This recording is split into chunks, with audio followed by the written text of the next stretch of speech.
Vamos a hablar hoy de la brujería en España y nos vamos a centrar en la obra de Cervantes y el ungüento de las brujas, ya que este autor trató bastante el tema en sus libros. Yo os recomendaré un par de libros a lo largo de la lectura, por si le queréis echar un ojo a los libros que tratan el tema. Así que nada, vamos allá.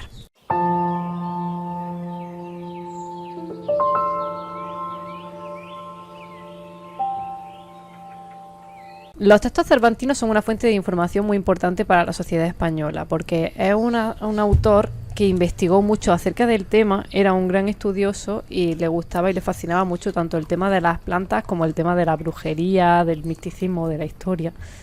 Así que era un hombre que incluía mucho a las hechiceras y las brujas en su obra, incluso en el Quijote lo podemos ver, ¿vale?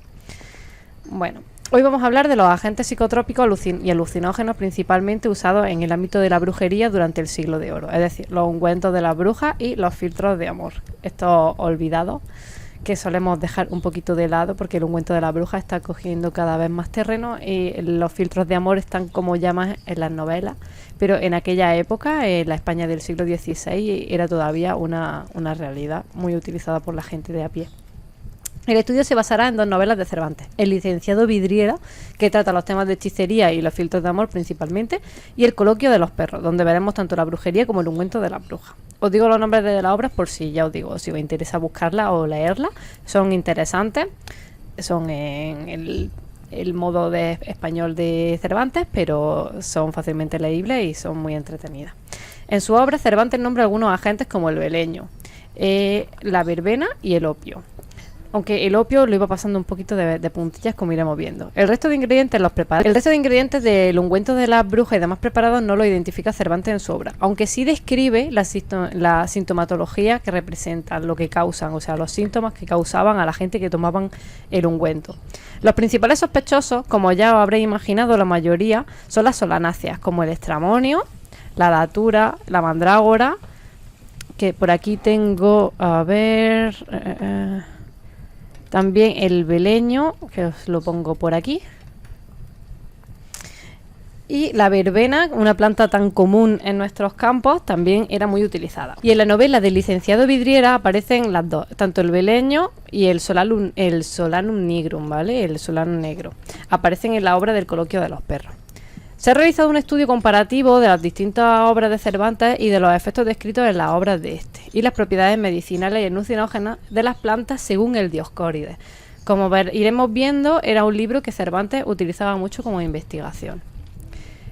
Que lo tenemos por aquí, el Dioscórides antiguo, que esta sería la versión que tenía Cervantes en su biblioteca, ¿vale? Y este escritor de aquí, lo veremos más adelante, que fue uno de los escritores que añadió más información al Dioscórides. De hecho, en los textos cervantinos se ha utilizado como estudio por la medicina, la farmacoterapia y la historia, ya que en su obra hay una caracterización médica y una información muy acertada. No es de extrañar esto, pues Miguel de Cervantes, mucha gente no lo sabía, pero procedía de una familia de sanitarios, y en su obra se ve que Cervantes tenía conocimientos de preparados de botica de la época, los más comunes sobre todo, e incluso de preparados al margen de la medicina oficial de la época. Pero antes de hablar de esto vamos a ponernos un poco en contexto. Vamos a hablar de la situación de la brujería en el país, estamos hablando de España en el siglo XVI. La figura de las brujas en España en este siglo eran colectivos relacionados con las minorías religiosas de la época, los moriscos y los judíos principalmente. Aunque se suele creer que suele ser gente pobre o humilde nada más y juntamos también a cristianos y demás, en realidad en la época eran más los moriscos y los judíos los que se creían que eran brujos y brujas. Normalmente un cristiano o cristiana era muy difícil que les dijeran que eran brujas, ¿vale? Luego ya conforme iban avanzando la Edad Media sí era más común que se viese, pero en un principio la brujería era achacada a estos dos, a moriscos y a judíos. Pero ya en esta época, en el siglo XVI, la brujería se mezclaba más con los colectivos de otras religiones y menos con el pueblo llano de a pie, ya que era como se venía dando con anterioridad a esta época. El cristianismo estaba en auge y calaba muy fuerte en la corte, pero más lentamente en las zonas rurales y de campo, donde aún se seguían teniendo antiguos cultos a la madre tierra, a los protectores, culto a los muertos y a los ancestros y muchas otras creencias ancestrales que según el cristianismo eran meras supersticiones. Para las ovejas negras de la sociedad religiosa, exactamente. En aquella época, pues ya sabemos, estaba el cristianismo en auge y lo que tenían que hacer era aplastar a las otras religiones que estaban en el país. Entonces, estas religiones se veían como mal y les buscaban para que fuesen brujos, etcétera, para intentar quitarlos de en medio lo antes posible. Y aunque surgió en este siglo la Inquisición en España, para la Inquisición española, estos cultos eran rebeldes y los místicos y paganos no eran farsantes como se suele creer en la actualidad, sino que para ellos los paganos eran personas confundidas que creían que Dios los guiaba, pero que en realidad confundían a Dios con el demonio. En este punto la sociedad diferenciaba la hechicería y la brujería. Ojo, lo primero, la hechicería no era otra cosa de supersticiones, pero no iban contra Dios ni contra la Iglesia. Para ellos estas supersticiones eran errores o equivocaciones y podían ser corregidas por la Iglesia, por la Inquisición o por el párroco local. En cambio, la brujería sí estaba mal vista por la consagración al diablo, renunciando a Dios, por lo que esto sí era pecado y era mal visto. Como vemos, en esa actualidad, ¿vale?, del siglo XVI diferenciaban brujería y hechicería, algo que mucha gente no sabe y desconoce.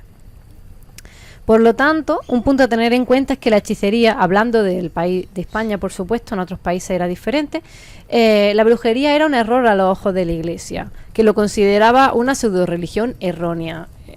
Pero la brujería era un pecado directamente porque negaba a Dios para ellos. Es por eso que la Inquisición española, a pesar de lo que se cree, no fue tan dura en este sentido de castigo de las brujas, ya que muchas personas consideradas como tales decían ser hechiceros y se libraban de castigos mayores en la mayoría de los casos, ya que, como bien hemos visto, la hechicería era como algo error, en plan, pues me he equivocado, vale, esto no era con Dios, lo siento, soy hechicero, me he equivocado, y lo corregían, ¿vale? De hecho tenían cursos.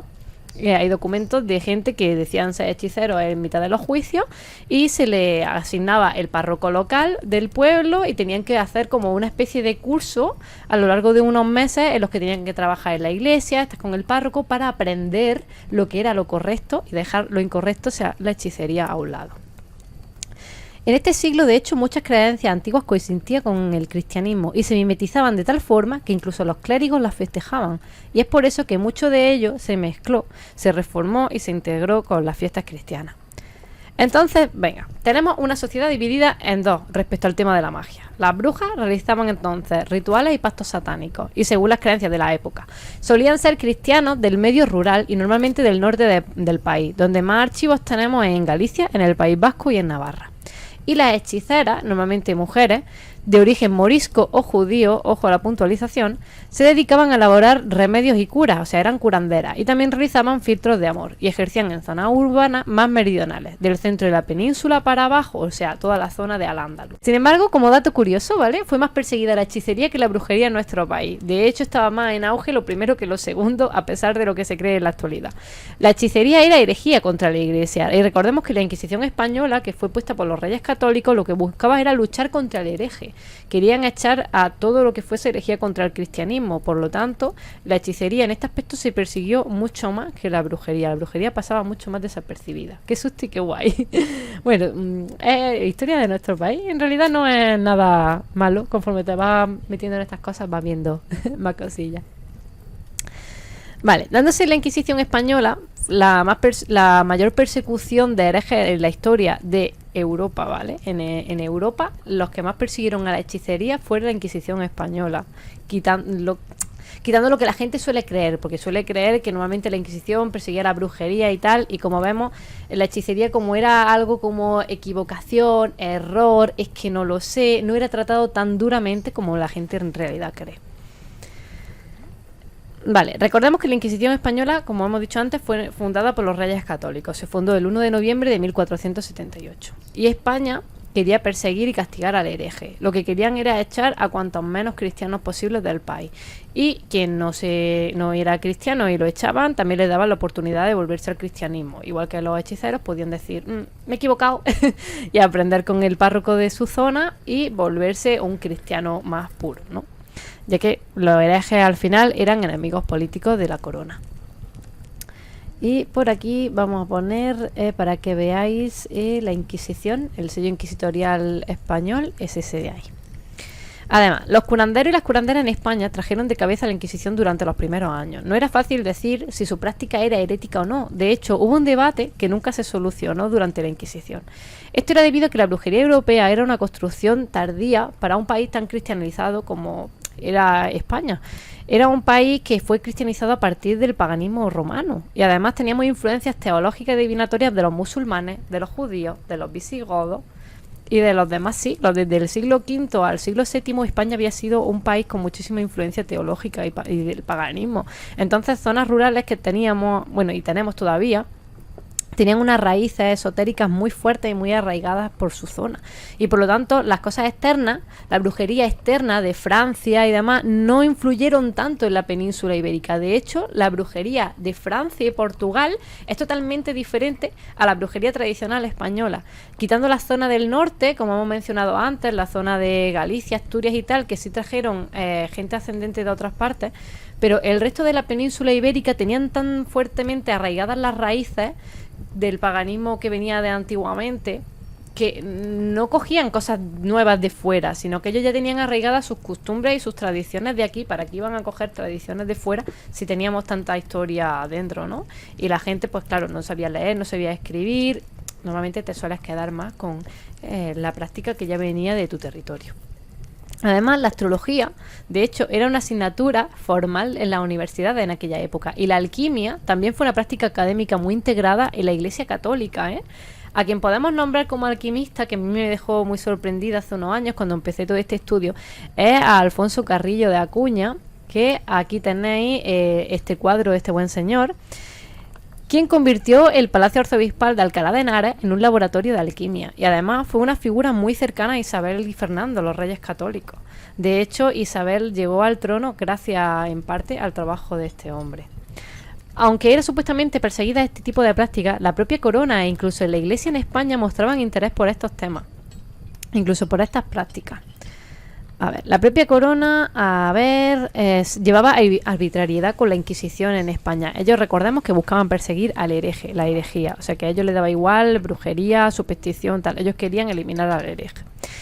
Y muchas acusaciones pasaban sin condena a manos de la Inquisición por este tema. Aunque por ley se les declaró como herejes y debían ser perseguidos, no siempre se llevó a cabo, pues no fue tomado demasiado en serio. La mayoría de inquisidores, cuando les hablaban de brujería, no creían en estos temas y de hecho pasaban bastante de puntilla y no solían intentar castigar a la gente por estos temas. Siempre lo decían como algo que está equivocado, esta persona no sabe de lo que habla y no le daban mucho más importancia.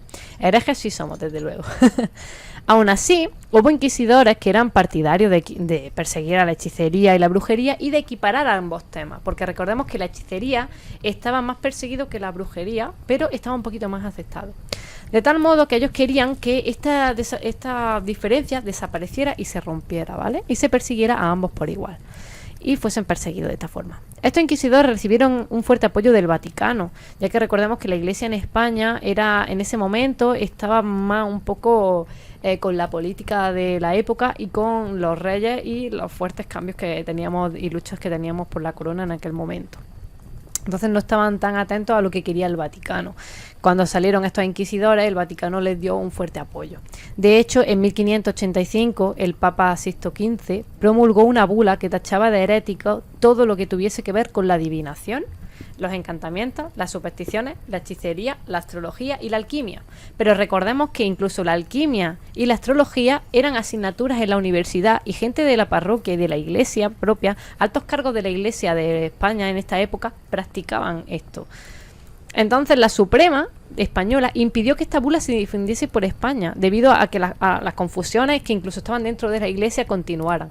Aunque sí logró llegar un siglo después, porque se llegó a inicios del siglo XVII, cuando ya no se pudo evitar más el avance por la península de esta bula y tuvieron que dejarla entrar por motivo político. Por lo que España iba más atrasada en el tema de la brujería que otros países como Francia e Italia, donde la quema de brujas era algo tan habitual y tan normalizado para ellos que hubiera gente adoradora del diablo y todo lo que ello traía consigo era como una cosa habitual y normal, y lo veían como una cosa que tenía que pasar y algo que simplemente tenían que borrar y ya está. y era normalizado. Ellas eran adoradoras del diablo y todo lo que ello traía. Mientras que en España los aquelarres eran vistos como una ilusión, que manifestaban por el uso de ungüentos y pociones, no lo trataban como algo serio y real, ¿vale? Entonces fue declarado así por el obispo de Ávila, Alfonso Fernández de Madrigal. Dijo que la brujería en España eran simplemente gente que alucinaba con las pócimas y no había que tomarlas en serio, que eran confusiones. Intentaba quitarle un poquito de hierro al asunto. Incluso años más tarde escribió un manuscrito que decía que los aquelarres no eran más que un engaño del diablo, que incluía e inducía a las brujas con la maldad de la que eran víctimas ellas. No eran practicantes que querían, sino eran víctimas del diablo y por lo tanto quería que se evitara la persecución de estas personas. No fue hasta 1494 que la Inquisición española se suma a la corriente oficial respecto al resto de Europa en el tema de las brujas, considerando ya los aquelarres como algo real y por lo tanto las brujas llegaron a considerarse apóstatas de la Iglesia y en consecuencia ya sí herejes, que recordemos que la herejía sí era perseguida. Entonces hasta en 1494 la brujería era como algo de pasada, como que no existía, como que no era real en la península y por lo tanto no se perseguía. Sí se perseguía a los herejes y por lo tanto a los hechiceros, porque eran herejes para la corona. Ellos llevaban a los críos a ver quemas de brujas como que los lleva ahora a la Warner. Claro, en aquella época era lo normal. Entretenimiento familiar un fin de semana. Es que siempre tenemos el error de equiparar cosas de hace tantos años con la actualidad. No tiene nada que ver porque el pensamiento de esa época era totalmente diferente al pensamiento que tenemos nosotros en la época actual. Entonces, nunca hay que equiparar algo pasado con algo actual, porque la mente de entonces y la mente de ahora es totalmente diferente. El coste que me parece la mejor posición de quitarle hierro y que no había que tomar en serio. Claro, ellos lo que querían era evitar precisamente la quema de brujas. Ahí donde vemos que la iglesia tal, ellos querían que eso no sucediera. No estábamos en un momento precisamente bueno como para quitar más gente aún de la que ya se estaban perdiendo por las guerras de sucesión con la corona. Porque para la corona de Castilla hubo tela. Yo era por hacer la broma, sí, no me extraña que tú eras así. Vale, vamos a ver por dónde me lo había dejado. Aquí. Fue cuando la brujería en España empezó a poder someterse a juicio, recordemos, en 1494, y podía ser perseguida, iniciándose así con la primera mujer ejecutada en Zaragoza. Fue en 1498, 4 años después de que esto se pusiese en marcha, y fue Gracia Lavalle, siendo a partir de esta condena más perseguida la brujería en el país, trayendo consigo más casos de brujería, aunque en España no se llegaron a extremos, ¿vale? No se llegaron a extremos de países como Francia o Alemania, que era una cosa muy normal. Aquí en España se intentó evitar lo máximo posible la quema de brujas y se acabó con la vida de muchísimas menos mujeres de las que se cree, gracias a alguna gente que intentaba quitarle hierro al asunto. Además, el Malleus Maleficarum, a pesar de lo que se cree, no fue tomado demasiado en serio en la península ibérica. Por cierto, siglos más tarde, como dato curioso, se descubrió que el Malleus Maleficarum realmente fue editado y ¿cómo decirlo?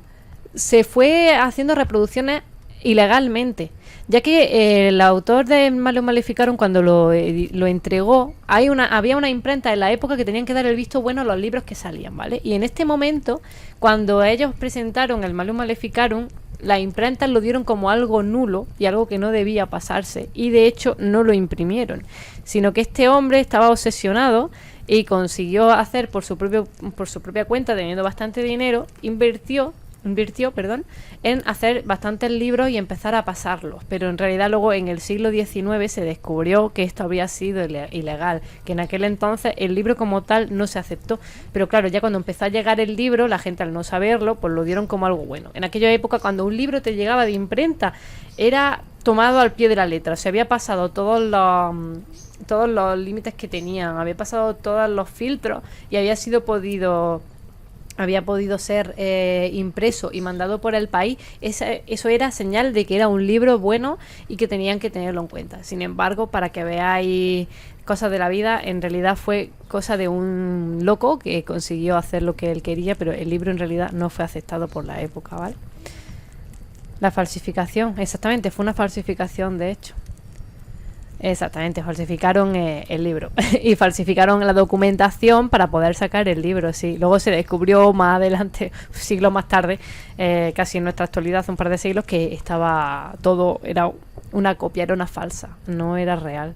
Pero claro, el daño lo hizo igual. En el caso de España, la brujería, vamos a poner por aquí una brujica. El caso de España, ¿vale? La brujería fue tratada como una cuestión de ignorancia del pueblo llano y no como a un hereje o algo que sea de hereje o maligno. A pesar de lo que se puso en 1494, siguió tratándose como una cuestión de ignorancia, ¿vale? Seguían quitándole hierro al asunto. Por lo tanto, los miembros de la Suprema, aunque se mostraban escépticos respecto al tema, no cuestionaban la existencia de la brujería para no llevarla contraria al Vaticano, porque ¿quién se pone en contra del Vaticano? Y más en aquella época cuando ellos tenían el poder de todo. Pero sí ponían en tela de juicio las penas tan severas que pedían y que abocaban por la reconciliación de las acusadas con la Iglesia, siendo tratadas con sermones de sacerdotes, y se ponían en tela de juicio las confesiones e incluso las acusaciones de brujería. Esto trajo que el resto de Europa viese con malos ojos la práctica española de la Inquisición española, viéndolos como demasiado tolerantes con la brujería y con este supuesto problema, y acabaron endureciéndose contra la brujería y contra nuestro país.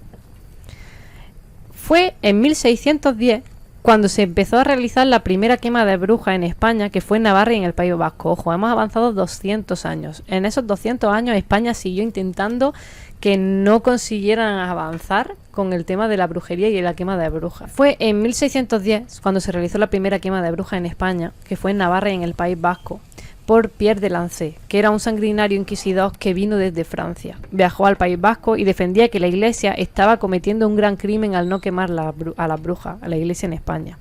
Luchó con todas sus fuerzas para que la tendencia en este país cambiara. Él fue, de hecho, el escritor de un libro llamado Tratado de Brujería Vasca, que la gente que sois de por allí seguramente lo conoceréis porque es bastante famoso. Describió con toda la inconstancia de los malos ángeles y los demonios. Y él también fue el que reprimió con extrema dureza la brujería en los Pirineos. Pues decía que muchos ingleses, escoceses e incluso otros viajeros de Francia aseguraban haber visto durante sus viajes tropas de demonios en forma de hombres espantosos que cruzaban desde el Pirineo español hacia Francia. Por lo tanto, nos decía que nosotros éramos los culpables de que hubiera tanta brujería en Francia, porque como en España no acabábamos con nuestra brujería y con todos los demonios que había en este país, cruzaban los Pirineos hacia Francia y les llevaban la brujería a ellos. De hecho, Lancre, para poder llevar a cabo la quema de brujas, fue a la zona del norte, aprovechando que los hombres estaban lejos de casa, porque era temporada de pesca. Recordemos que en aquella época los hombres eran los cazadores, recolectores, y las mujeres tenían que quedarse en casa cuidando del hogar y los hijos. Pues había épocas de faena en alta mar, en los pueblos de pescadores, en los que solamente se quedaban las mujeres en la población. De hecho, hay más casos de brujería en los que utilizaron este supuesto de que los hombres se iban a faenar fuera para coger a las mujeres y quemarlas en la hoguera, aprovechando que los hombres no estaban. Se hizo, por desgracia, en más zonas de Europa. Incluso en Inglaterra se realizó esta práctica. Aprovechaban el momento en que de los meses que se iban a faenar los hombres a alta mar para volver con comida, para poder realizar los juicios morales y religiosos, donde la mayor parte de los ejecutados eran las mujeres del pueblo. Pero al volver los hombres, estos comenzaron una revuelta popular de tal índole y de tantas dimensiones que la corona de España pudo retirar a Lancre de sus funciones y lo pudo echar del país. El caso es que, debido al endurecimiento de la Inquisición, la situación se fue de las manos muy rápidamente y debido, de hecho, a este hombre. Y en pocas semanas se habían abierto más de 50 casos de brujería solamente en el País Vasco, al punto en que la Suprema tuvo que hacer al verse abrumada con la cantidad de casos que iban evolucionando, tuvo que promulgar un edicto de gracia.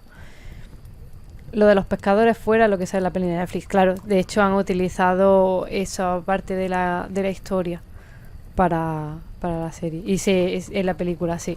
Y ocurrió en varias partes de Europa, yo digo también, incluso en Inglaterra. Aprovecharon igual en una isla que eran todos pescadores y mujeres, aprovecharon que los pescadores estaban fuera para llegar a acusar de brujería y matar a todas las mujeres del pueblo y no quedar ninguna viva, hasta que llegaron los hombres al pueblo. O sea que se utilizó en más partes del mundo, por desgracia. Muy bien. El caso es que eso, debido al endurecimiento de la situación, se fue de las manos y empezaron a tener muchos casos muy rápidamente. En el País Vasco, ya os digo, en menos de 2 semanas ya tenían 50 casos de brujería donde no había antes ninguno. Al punto que la Suprema, en la fecha de 1611, estaban tan abrumados por la cantidad ingente de casos que entraban contra la brujería que promulgaron el Edicto de Gracia con el que querían ofrecer la oportunidad de que tú te arrepintieras y renegaras del diablo sin sufrir ningún castigo para no tener que matar a más personas. De hecho, en esta decisión participó el inquisidor Alonso Salazar y Frías, que a la gente que estéis estudiando el tema sobre la brujería y la Inquisición os sonará muchísimo ese nombre porque fue un inquisidor bastante importante. Este inquisidor, Alonso Salazar y Frías, como recordemos, fue designado en el caso de Zugarramurdi, que seguramente todos los que estáis ahora mismo aquí lo conoceréis. Acudió a este edicto inquisitor con el edicto inquisitorial en la mano, puerta por puerta de cada una de las personas que vivían en la zona para estudiar la situación por las comarcas de todo el norte de Navarra, no solamente del pueblo de Zugarramurdi, y acabó dando por falsa la mayoría de las afirmaciones de la gente y las acusaciones. Las dio por falsas absolutamente, no todas, pero sí el 85% de las acusaciones consiguió refutarlas y poner que eran falsas, erróneas o equivocadas, escribiendo en 1612 un memorial en el que constaban las absoluciones de, ojo al dato, 1.384 niños y niñas comprendidas en edades de 6 y 14 años y 41 adultos, reconciliando aparte a 290 más que sí habían sido vistos como brujos o brujas, pero se reconciliaron con la Iglesia, pudiendo salvar así sus vidas. Estamos hablando de una friolera de 1.600 personas. Que este hombre salvó a más de 1.600 personas yendo puerta por puerta, intentando buscar pruebas, erratas y demás para que la gente no pudiera matar a tanta gente. Así que el caso de Zugarramurdi, tan conocido, podría haber acabado muchísimo peor de lo que acabó. Gracias a este hombre. No pudo salvarlos a todos, pero pudo salvar a 1.600 personas. Este inquisidor estudió los casos de brujas volando con escobas y yaciendo con demonios que había por la zona, haciendo uso de los ungüentos de las propias brujas y comprobando la función de estos ungüentos en las personas. Con ayuda de varios médicos de la zona y con animales, probó dichos ungüentos, llegando a probar 22 ollas diferentes encontradas en casas distintas de la gente, de los supuestos brujos y brujas. Comprobó estos potajes, ungüentos o polvos, que es como aparece nombrado en el manuscrito, usados para volar, y comprobando que no ocurría nada con los animales, dejando dichos ungüentos como irrisorios, embusteros, ficticios o flaquezas del cerebro o imaginaciones causadas por dichos ungüentos, pero que nada tenía que ver con el demonio, sino que eran simplemente alucinaciones provocadas por el cerebro de las personas que lo habían tomado. Además, Salazar y Frías aseguraba que eran los sermones y los libros de brujería los que hacían que esta práctica y esta creencia se extendiera por el territorio, ya que si no se hablaba de este fenómeno desaparecía, porque recordemos que la gente, como no sabía leer ni escribir, si no te hablaban de un tema, tú no tenías ni idea del tema. Entonces, al ver que si quitaba los libros de brujería y la gente que hablaba de estos temas los quitaba del pueblo, desaparecía el fenómeno y nadie hablaba del tema, aunque practicaban algunas cosas, pero ya nadie acusaba a nadie, porque como nadie hablaba del tema, pues era como que no existía, como que no, en realidad no tenía nada que ver. Sí, flaqueza del cerebro de esa gente. Bueno, flaqueza exactamente sabemos que no, estaban más bien flipando en color inchi, pero básicamente no tenía nada que ver con el demonio, simplemente estaban alucinando debido a los efectos de las plantas. Muy bien. Entonces, la brujería para Salazar y Frías no era más que imaginación de las personas, ya que no halló ningún indicio real de brujería que corporalmente hubiese pasado. Y esto lo escribió tal cual, corporalmente hubiese pasado. Este informe del inquisidor de Salazar y Frías fue recogido por la Suprema, que dio nueva instrucción a los tribunales en agosto de 1614, siendo de esta la forma en la que se finalizaron las condenas de brujería en España, gracias a la investigación de Alfonso de Salazar y Frías. Muy bien. Volviendo al tema que nos ocupa, vamos a hablar de las plantas de las brujas en los famosos ungüentos de brujas y pociones de amor, ¿vale? Hay que resaltar que las plantas empleadas en la brujería eran las mismas que las utilizadas en las enfermedades mentales durante la Edad Media y el Renacimiento. Ojo. usadas en la magia como veneno o agentes en las prácticas de hechicería y brujería. Hablamos, como no, de plantas como el beleño, la belladona, la mandrágora, el estramonio. Voy a ir poniendo por aquí algunas fotitos de alguna más. Por ahí tenemos la belladona, por ahí tenemos el opio. No sé si tengo por aquí. El beleño lo había puesto antes también por ahí. Vale. Aparte de estas que normalmente están tan conocidas y tan a la orden del día últimamente, también se utilizaban la valeriana y el eleboro. Y también el romero. Para que veáis que una planta tan común también formaba parte del ungüento de las brujas, aunque mucha gente esas plantas tan comunes como que las han dejado un poco más fuera. No entiendo muy bien el por qué, pero ahí están, las pobrecitas un poco renegadas, como no, tú como no tienes veneno, fuera. En fin, en los juicios inquisitoriales se confirmaba el uso de estas pócimas o ungüentos recuperados de los calderos, que se usaban junto con grasas de animales. Dichos ungüentos eran elaborados con plantas alucinógenas como la dulcamara o la hierbamora, que serían los tomatillos del diablo, el Solarium nigrum. Dichos ungüentos fueron utilizados durante la Edad Media principalmente, aunque siguieron usándose durante el Renacimiento, como hemos visto, como vamos a ver reflejado en la obra de Cervantes. Muy bien, ¿qué producían estos ungüentos? Estado de alucinación en estado de vigilia, lo que sería transporte por el aire, fantasías sexuales, visiones de seres sobrenaturales, entre otras cuestiones. Tras el uso de estos ungüentos, las personas caían en un profundo sueño del que al despertar se llegaban a confundir con la realidad. Esto está extraído de uno de los documentos de la época, del siglo XVI. Tened en cuenta que el uso de opiáceos y demás sustancias se usaban terapéuticamente a finales del siglo XIX incluso, o sea que este uso y esta práctica del siglo XVI se fue utilizando hasta el siglo XIX, porque como era muy sencilla su extensión, pues como están ahí en el campo para todo el mundo, pues se utilizaban mucho, aparte de que eran muy útiles, se usaban muchísimo en medicina hasta que vieron que la gente empezaba a sobrepasarse con el uso de dichas plantas y fueron poquito a poco quitándolas de la farmacopea e incluso tachándolas de malas y perjudiciales para que la gente dejase de utilizar dichas plantas. Porque también recordemos que son negativas para nosotros, para nuestro cuerpo. En malas dosis pueden ser incluso mortales y letales. O sea que hicieron bien en ir quitándolas poquito a poco. Añadimos aquí la afirmación de Fallin, que decía: como manipuladora de filtro, ungüento y veneno, la hechicera pertenece a la historia de la ciencia. De ello, Paracelso afirmaba haber aprendido más cosas que de todos los profesores de la academia. La hechicera representa el recurso directo de la naturaleza y a sus propiedades secretas. A la terapia sacramental, es que está un poco en castellano antiguo y lo voy traduciendo un poco. A la terapia sacramental de la religión, ellas se contraponen con la terapia material. O también la frase de Alfonso de Miranda que comentaba de la magia. La magia es una malvada hija del arte de la medicina, cuyo color curan unos con ensalmo y otros bendicen y desalojan. Y no solo los hombres, hay más mujeres. Al final cualquier exceso es malo, como tú. En la terapia, los usos de terapia, ¿vale? De medicina en las terapias durante la época cervantina, recordemos, estamos en el siglo XVI, el texto de referencia más utilizado era el Dioscórides, el tratado de materia médica más extendido de la historia, incluso en la actualidad, ¿vale? Del médico griego Pedasio Dioscórides Anasarbeo, y fue traducido a todos los idiomas del mundo. Este libro se fue extrapolando en la historia y se fueron sucediendo traducciones latinas y aparte también se fue metiendo más información de otros autores. Los que vamos a resaltar van a ser Pietro de Mattioli, que fue un médico de Siena que añadió la mayor parte de la traducción y muchísima información nueva, complementando plantas que estaban un poco más, digamos, vacías, por así decirlo, de nuestra zona, que tenían un poco menos de información. Y vamos a resaltar sobre todo al segoviano Andrés Laguna, cuyo señor estáis viendo por aquí en un grabado de la época, cuyo libro del Dioscórides, cuya edición del Dioscórides tenía Cervantes en su biblioteca. Por lo tanto sabemos que Cervantes y su familia utilizaban el Dioscórides de este señor.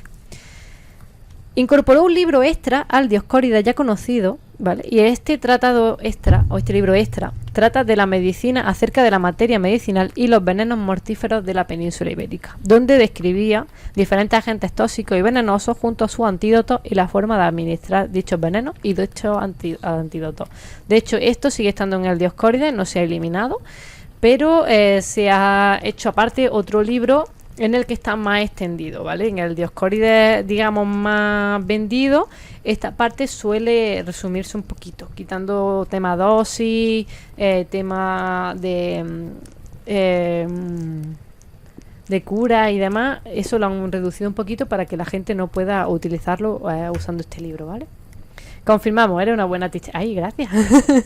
Espero que no se esté haciendo muy pesado o esté pareciendo interesante. Ya queda poquito. Según algunos estudios, se dice que Laguno pudo ser el primer científico en demostrar la relación entre el consumo de sustancias psicotrópicas de la familia de las solanáceas con la brujería. De hecho, no solo describió los efectos, sino que los probó con varios sujetos, donde se demostró que incrementan la sugestibilidad e inducen a un trastorno mental transitorio. Vamos a poneros por aquí una imagen de unas brujicas con su ungüento. Vale. En la ciudad de Mens, ¿vale? Tenemos a este hombre que fue un estudioso del ungüento de las brujas. En la ciudad de Mens, está en Lorena, en la época de 1563, fue a la casa de un brujo condenado a muerte, ¿vale? Por brujería, condenado por las autoridades de la zona, y encontró una olla en su porche que contenía un ungüento de color verde con el que se untaban durante el aquelarre. En él identificó algunas plantas, como la cicuta, el beleño y la mandrágora. Tomó este ungüento pócima, y leo directamente del manuscrito ya traducido al castellano de nuestra época, ¿vale? Porque lo encontré en castellano antiguo.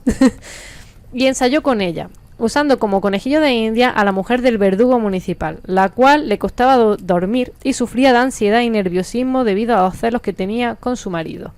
Tras untarla con el ungüento, esta mujer cayó en un profundo sueño. 36 horas se tiró durmiendo. Costó despertarla del mismo modo, y cuando lo hizo esta, comentó que, palabras recogidas por Laguno tal cual, ¿vale? Insisto, estaba rodeado de todos los placeres y deleites del mundo.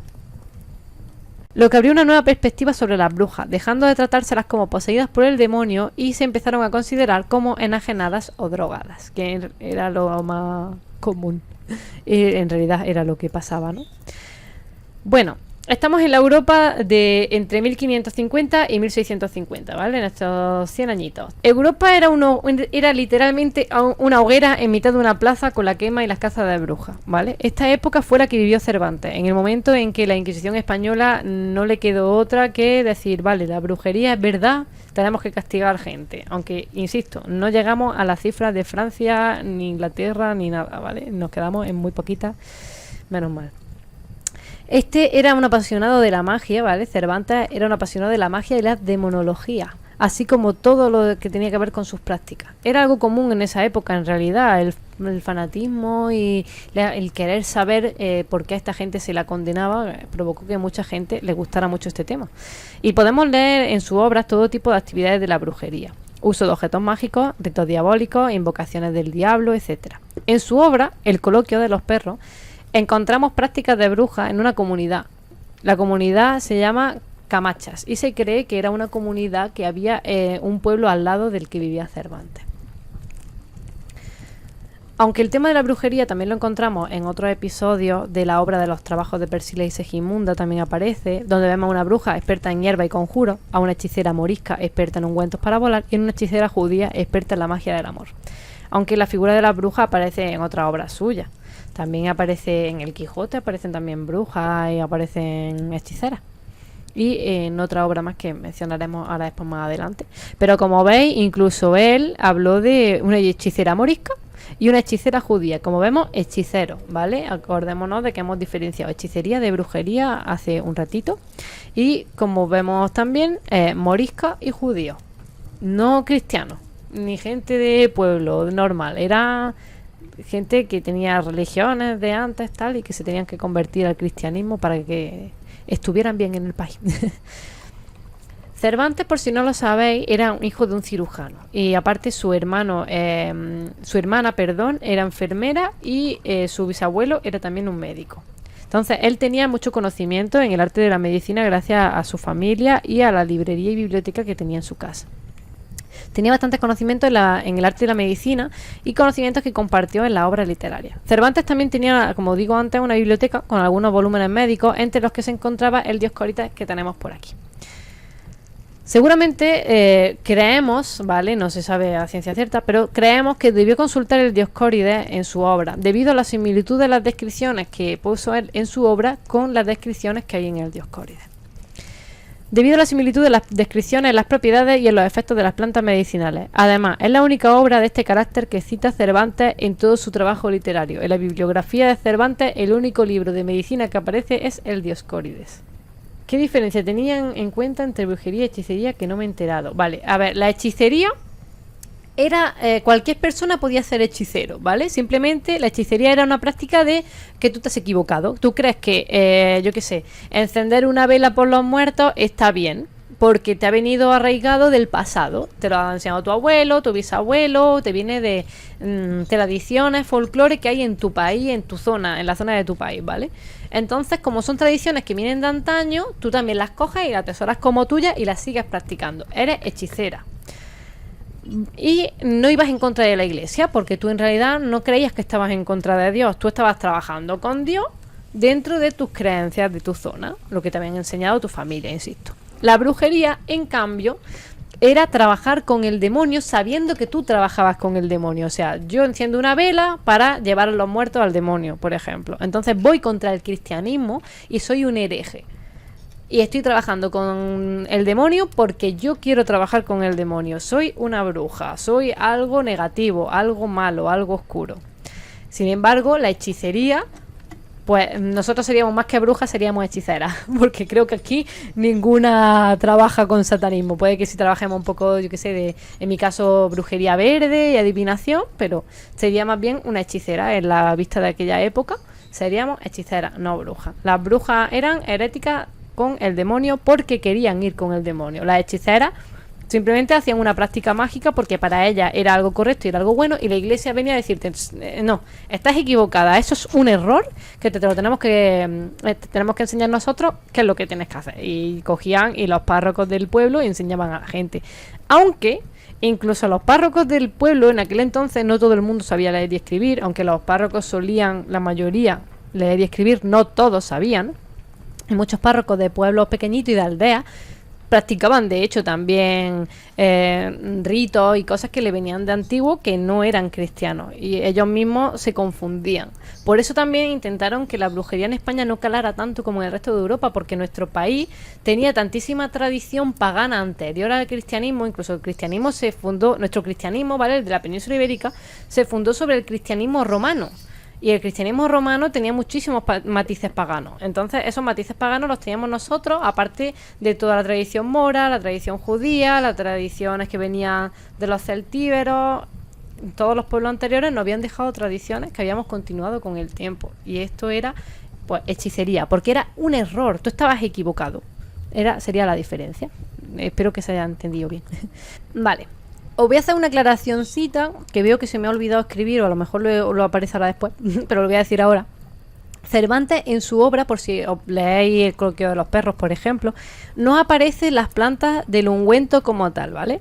Cervantes escribía la descripción de los usos de las plantas, lo que hacía cada planta. O sea, se encontraba un ungüento de no sé qué y contenía plantas que hacían esto, y lo describía muy bien descrito, y se parecía un montón la descripción al Dioscórides. Pero no te ponía, esto contiene beleño, estramonio, mandrágora, tal. No lo ponía, porque la Inquisición en aquel momento, recordemos que está buscando herejes, está buscando brujos y brujas. Entonces, si tú escribías de plantas brujas y ponías su nombre, podías ser tachado como brujo, como bruja, y la Inquisición te perseguiría y te podría quemar en la hoguera. Entonces, él, aunque estaba apasionado de estos temas, intentaba tratar estos temas, pero sin escribir directamente los nombres. Entonces, la práctica, el ungüento de las brujas, que no ha llegado a la actualidad, ¿vale? Lo que tanta gente vende como el ungüento de las brujas, en realidad no se sabe a ciencia cierta si era el ungüento de las brujas tal cual exacto o no. porque no sabemos exactamente todos esos componentes cuáles eran. Sabemos la mayoría por descripciones como las que hace Cervantes en su obra, por lo que sabemos o podemos sacar qué plantas pueden ser debido a los usos que ponía y a los efectos que ponía, pero no estamos 100% seguros de que sepamos eso. Entre las plantas que aparecen en la obra de Cervantes relacionadas con las propiedades mágicas, podemos destacar por las propiedades, repito, que pone en la obra. Él no nombraba ninguna planta como tal. Se puede destacar el uso casi seguro del beleño, del opio, del romero y de la verbena, por las características, por las propiedades e incluso por las descripciones de algunas plantas que incluía en su obra. A lo largo de la obra de Cervantes podemos encontrarnos diferentes preparados con plantas, como por ejemplo el bálsamo de Fieragrá en el Quijote, los polvos de ruibarbo, que era uno de los purgantes más utilizados durante el Renacimiento, y el ungüento blanco o aceite de aparicio, entre otros. Ya que aparecen también preparados de botica como bálsamos, purgantes o aceites, vemos que él tenía bastante conocimiento del tema.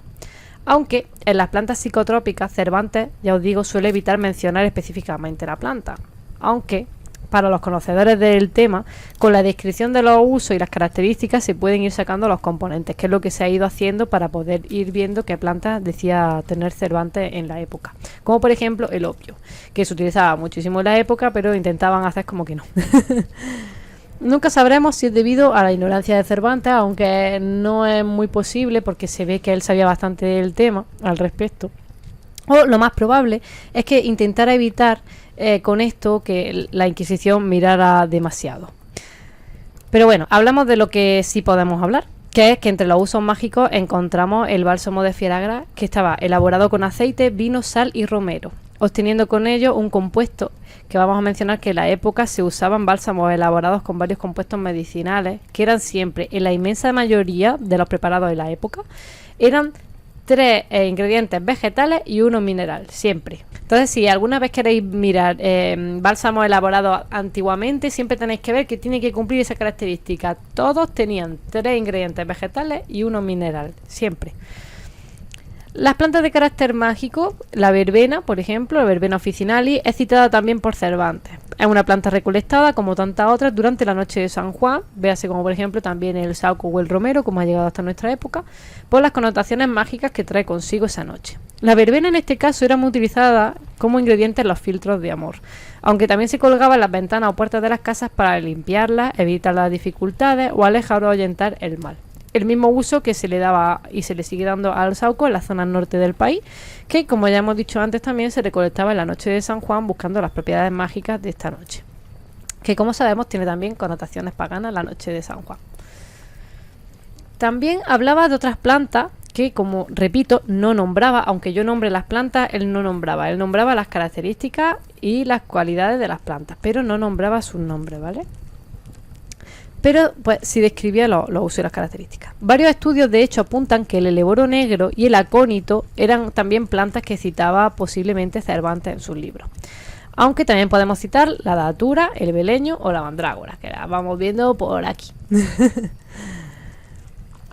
Sobre todo en los filtros de amor de la época. Cito tal cual de un texto de Cervantes que habla sobre los síntomas de un filtro de amor.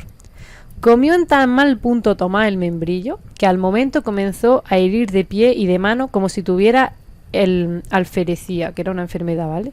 Y sin poder volver en sí estuvo muchas horas, al cabo de las cuales volvió como atontado, y dijo, con lengua turbada y tartamuda, que un membrillo de color oscuro que había comido le habían muerto. 6 meses estuvo en coma aparte Tomás, en cama, y aunque le hicieron todos los remedios posibles, solo le sanaron la enfermedad del cuerpo, pero no de la del entendimiento, porque quedó sano de cuerpo y loco de la más extraña locura que entre todas las locuras hasta entonces se había visto. Perdón, pero es que el castellano antiguo me cuesta. Imaginóse el desdichado que era todo hecho de vidrio. Como vemos por aquí, nombra un fruto similar a un membrillo de color negro que lo dejó como atontado con la lengua tartamuda. Esta señora de aquí Nuestra bonita belladona sería seguramente la causante, aunque hay gente que creía que podía ser el estramonio, pero el estramonio fruto negro no tiene. Así que lo más probable es que alguien le diese belladona en su ungüento de amor y se cargara al pobre muchacho. Pues entonces, si nos fijamos en los síntomas, nos encontramos locura, delirio. No fue fácil sanarle ni despertarle, como ya hemos visto en los otros ungüentos. Estuvo bastantes meses enfermo, por lo tanto se pasaron de dosis con creces. Y esto nos dice también que era un veneno, por tanto era de cajón. Y hablaba de comer el membrillo oscuro. Podía estar hablando seguramente de la mandrágora, aunque también se podía estar hablando de las uvas del diablo, aunque también pueden ser algunas otras solanáceas. Las dos más conocidas y que encajan serían la belladona y la mandrágora, pero la belladona tiene el fruto oscuro y la mandrágora no, así que lo más probable es que sea la belladona. Uno de los efectos principales que tiene sobre nuestro cerebro es el de la inducción a una crisis, debido a la atropina que contiene en su fruto más concentrado, ¿vale? También provoca oscurecimiento para la vista, sudores fríos y te puede llevar a la muerte. Tras beber o tomar Tras beber mandrágora o tomar su fruto, se suele inducir al cuerpo al sueño y es muy difícil despertarte de este antes de pasar por los efectos de esta. Entonces, si nos pasamos de dosis, tenemos a una persona que se queda en coma. ¿Recordáis antes cuando hablábamos de que un inquisidor provocó el estado de dormir 36 horas utilizando un ungüento a una de las mujeres del pueblo? Que fue un letargo muy difícil de despertar, pues como este muchacho. Por lo tanto, lo más probable es que el ungüento que usó este inquisidor como prueba también contuviese mandrágora dentro del ungüento. Por lo que ya se vería que en 2 de los ungüentos probados podía llevar belladona. De hecho, tal era el peligro de estos fármacos de amor que incluso la Inquisición tomó parte para advertir a la población y a la sociedad de la época, dando a conocer que las pócimas de amor, creyendo que dominaban a la persona amada, lo que hacían era poner en riesgo sus vidas dejándoles con un bajo estado de salud y reducían su voluntad. Pero la modificación de estos preparados y su inexactitud en las dosis los hacía muy dados a intoxicaciones e envenenamientos e incluso podían traer la muerte a la persona a la que se proporcionaban dichas pociones y que no provocaban el amor sino posiblemente la locura. Por eso tienen tantos nombres de la higuera loca, por ejemplo el estramonio y tal, porque se induce a la locura. Lo de higuera no lo sé, porque la verdad es que no se parece a una higuera, por mucho que lo piense. Pero bueno, ahí está el posible nombre. Igual que los tomatillos del diablo y demás, porque como te llevan un poco a la locura, pues le ponían esos nombres. Cervantes describe detalladamente los efectos de los ungüentos de las brujas, también en su novela El coloquio de los perros, y nos cuenta la conversación que mantienen dos perros, Cipión y Berganza, donde este último, Berganza, habla sobre su dueña, una vieja bruja que cuando habla del ungüento dice, y cito, la untura, digo que son tan frías que nos privan de todos los sentidos untándonos con ellas, y quedamos tendidas y desnudas en el suelo. Y entonces dicen que en la fantasía pasamos de todo aquello que nos parece pasar verdaderamente. Otras veces, acabadas de untar, a nuestro parecer, mudamos forma, y convertidas en gallo, lechuza o cuervo, vamos al lugar donde nuestro dueño nos espera, y allí cobramos nuestra primera forma y gozamos de los deleites. Que te dejo de decir, buenos ratos me dan mis unturas, y el deleite mucho mayor es imaginado que gozado. Y sacando de un rincón una olla vidriada, metió en ella la mano y murmurando entre dientes, se untó desde los pies a la cabeza, que tenía sin toca, o sea, desnuda. Antes que se acabase de untar, me dijo que ora se quedase su cuerpo en aquel aposento sin sentido, ora desapareciese de él, que no me espantase. Curioso hubo que se llegaron a hincarle alfileres por las carnes de la mujer desde la punta de la cabeza, y ni por ello recordaba a la dormilona dichos dolores. Ahí tenéis la descripción tal cual, ¿vale?, de lo que ellas sentían cuando se untaban este ungüento. Y se lo untaban por todo el cuerpo, ¿vale? Se suele creer que se untaban todo el cuerpo, pero también la mucosa y tal, porque era la manera más rápida de absorción de nuestro organismo, ¿vale? Pero como veis, tenemos escritos de la época, palabra por palabra, de cómo eran dichos efectos de los ungüentos, ¿vale? Y ungüentos que todavía hoy en día hay mucha gente que intenta imitar dichos efectos. En este fragmento Cervantes describe los efectos psicotrópicos de las mezclas de alucinógenas que se administraban por vía tópica, es decir, por externa de la piel. Ni de broma hay que tomarse esto, porque si ya te dejaba así externamente, ya si te lo tomas, adiós. Vemos cómo habla de viajes fuera del cuerpo, es decir, viajes astrales, sensaciones de placer, entre otras cosas posibles, aparte de las ya mencionadas anteriormente. También puede encontrarse la hierbamora, por cierto, que es una solanácea cuyos efectos alucinógenos son efímeros y fugaces, ¿vale? Te duran un pocos minutos. Pero dicen que dan mucho placer, o eso hay en los escritos de la gente que ha probado dicha planta. Por lo que podía ser otro de los compuestos del ungüento de las brujas para que hiciera efecto de manera rápida, porque los escritos que hay y de gente que ha intentado copiar dicho ungüento dicen que suele ser algo rápido. Entonces las solanáceas que hay, la belladona, la mandrágora, etcétera, no suelen tener efectos rápidos, suelen tardar unos cuantos minutos, excepto esta. Recordemos también que se decía que yacían con demonios y demás vivencias sexuales o placenteras, lo que podría ser inducido de hecho por esta planta que tiene esas características, ¿vale? Porque despierta, conecta con los conectores del cerebro que dan el placer. Entonces es posible que esta planta también tenga que ver con el ungüento de las brujas. Y si recordamos el Dioscórides de Laguna, que es este que tenemos puesto por aquí arriba, en la parte añadida por él, el libro de veneno, recordamos, nos habla de posibles compuestos de estos ungüentos y nombra también el beleño, que lo tenemos también por aquí puesto en la esquinilla. El cual fue usado desde la Edad Media y daría efectos alucinógenos a las pócimas y a los ungüentos. Pero no olvidemos que estas plantas también podían provocar fácilmente la muerte. Algo que incluso Paracelso hizo hincapié en su obra botánica de botánica oculta, en la que, y cito, brujos malvados aprovechan las propiedades maléficas del beleño negro para producir la locura y a veces la muerte, obrando a distancia y con toda impunidad. Esta planta forma parte de la pomada con que se untaban las brujas para asistir al aquelarre. Esta receta infernal vale más que permanezca ignorada. Como dato curioso, citando al beleño, compuesto que da sueño, de ahí el nombre, la palabra embelesar viene de embeleñar, que era la palabra que se usaba en la época.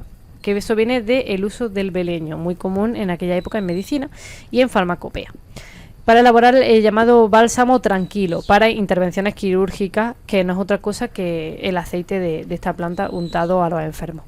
Cabe mencionar además que, aunque Cervantes no lo cite como ingrediente de los ungüentos, sí lo hace de manera simbólica en otras obras como la de Galatea, en la que dice: tú has quitado las fuerzas al beleño, con que el amor ingrato adormecía a mi virtud doliente. Es decir, te calma el dolor y te adormecía. El beleño que te da el sueño. Volviendo al coloquio de los perros, Cervantes también nos habla del aspecto de las brujas tras untarse con el ungüento, y cito: denegridos los labios, traspilados los dientes, la nariz curva y entablada, desencajados los ojos, la cabeza desgreñada, las mejillas chupadas, angosta la garganta y los pechos sumidos.